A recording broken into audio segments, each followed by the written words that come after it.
Alors que les butternuts sont toujours présents et en fleurs, le 7 octobre 2023, coucou, salut à tous et bienvenue dans mon fief girondin préféré. Je vais vous faire cette petite vidéo en ce 7 octobre 2023 avec des chaleurs qui sont toujours estivales.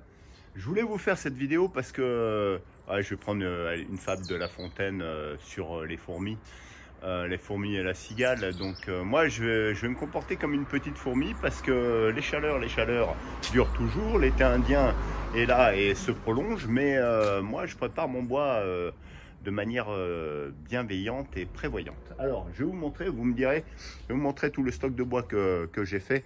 Le bois, il faut savoir que c'est l'énergie encore la moins chère, hein. C'est du simple au double par rapport au gaz et à l'électricité. Donc il ne faut pas s'en priver. Et puis moi j'ai fait installer un insert, un foyer à bois de marque Gaudin. Je vais la citer parce que c'est une marque française très renommée et réputée depuis le fin 19e siècle, je crois, et qui fait vraiment de la qualité en matière de fonte, de poêle à bois, d'insert, bon bref.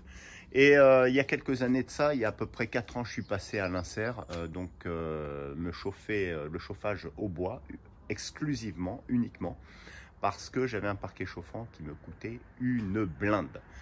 Il faut savoir que tous les mois, dans une grande maison, dans cette grande maison, entre 150 et 200 mètres carrés, j'avais 500 à 600 euros de chauffage par mois, oui, vous l'avez entendu, par mois. Donc du coup avec le bois j'ai décidé d'arrêter tout, forcément, hein, ça pouvait plus continuer comme ça. Et je suis passé au bois, et le bois, moi je suis sylviculteur, alors le bois pour moi il est gratuit, mais aussi je récupère le bois tout au long de l'année sur les plages avec les tempêtes.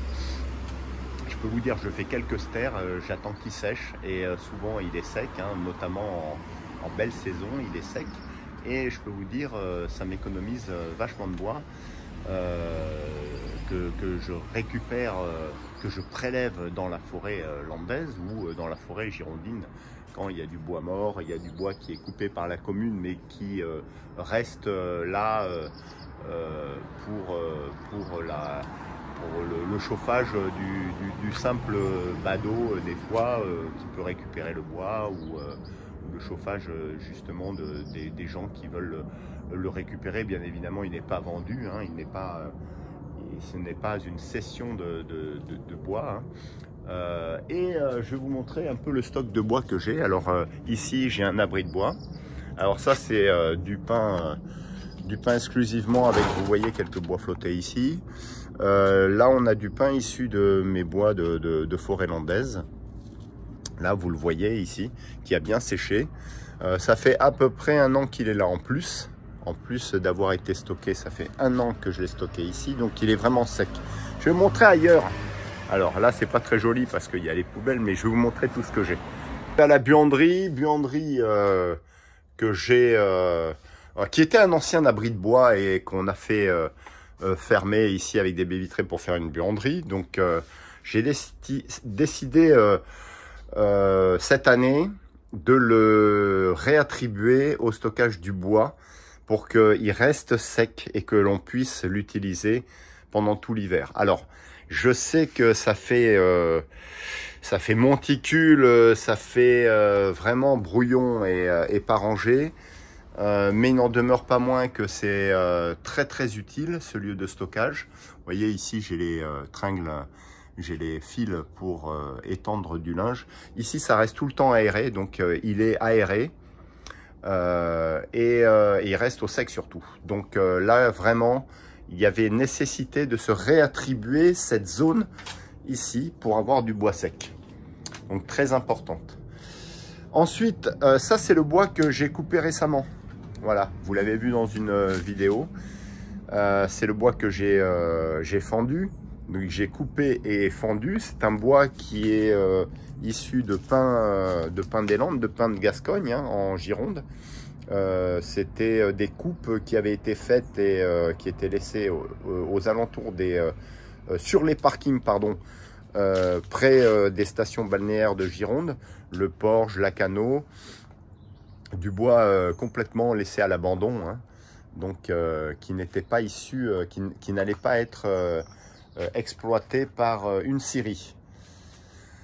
Donc celui-là, je vais le laisser un peu sécher parce que quand je l'ai fendu, j'ai senti qu'il y avait encore parfois de la résine. Bon, pas beaucoup, hein.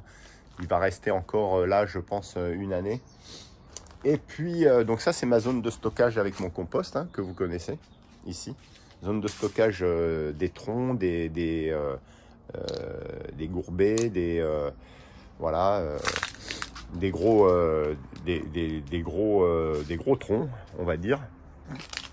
Et puis ensuite, alors là, vous allez voir, vous allez halluciner. Je viens de transférer finalement cet abri ici parce qu'il y avait du bois de 2 ans, donc qui nécessitait d'être brûlé en priorité. Salut Pepsi. Eh oui, ma petite fille. Eh oui, oui, on va aller promener après. Donc là, c'est le bois que j'ai récupéré aussi de l'abri parce qu'il est absolument sec et il était urgent de le consommer.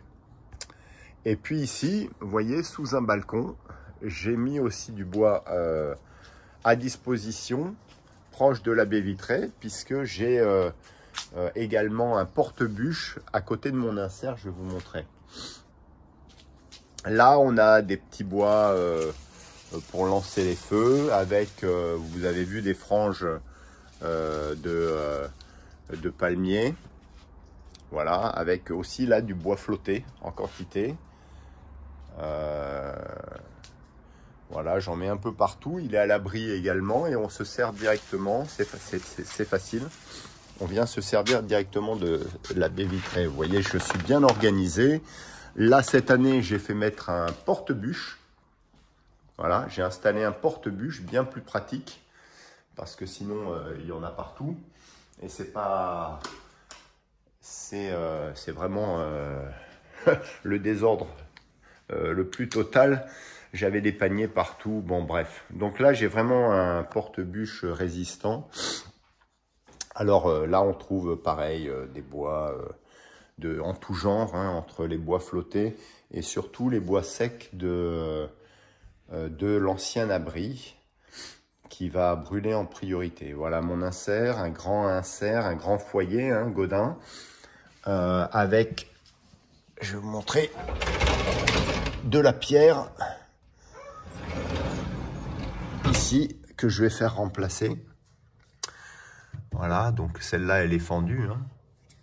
Et après, voilà, on va remplacer ces pierres ici, là, avec cette plaque en fonte qui est rouillée. Bon, sinon très qualitatif, hein. C'est un foyer qui fait 1 mètre, je crois, de long et qui permet de chauffer une pièce immense comme ça, avec aussi l'air qui va dans l'escalier, dans la cage de l'escalier.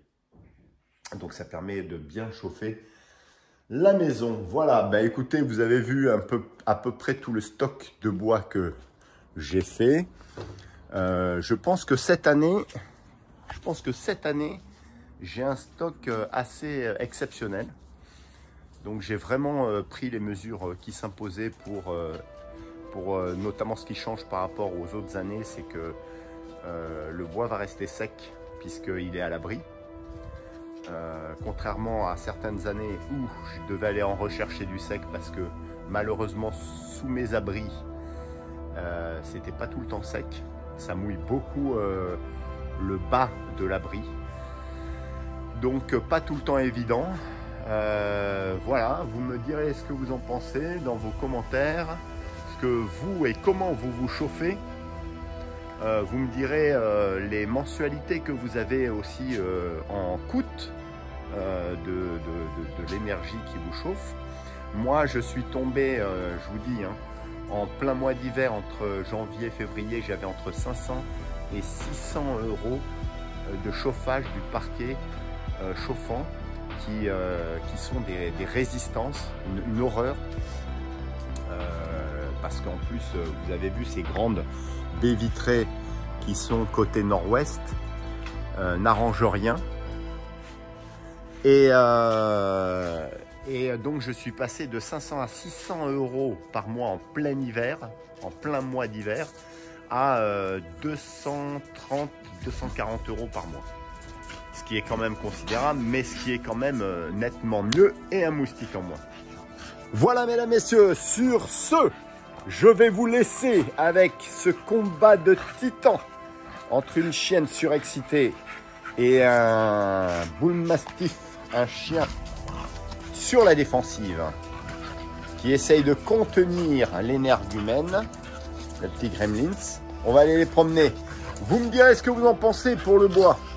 Voilà, vous me direz si vous avez des abris, vous me direz si vous chauffez d'abord au bois, quelle énergie vous utilisez pour vous chauffer et à combien ça vous coûte. Et puis, bon, on parlera pas dans cette vidéo de souveraineté en matière énergétique, mais je pense qu'il va falloir vite y revenir. Souvenez-vous, pour ceux qui ont connu les années 80-90, surtout 80, où on avait des lampes halogènes et on pouvait se chauffer à très bas coût avec notre souveraineté en matière de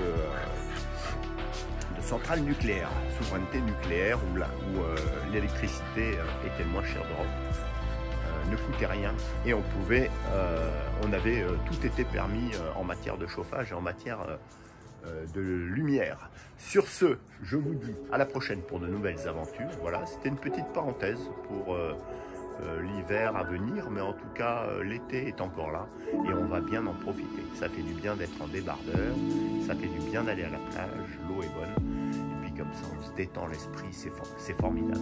Allez, salut à tous, ciao ciao. Alors gros pépère, qu'est-ce qu'on va aller faire? Oui, et ma petite mémère là, oui, qu'est-ce que tu veux faire? Allez, on va profiter des jours ensoleillés.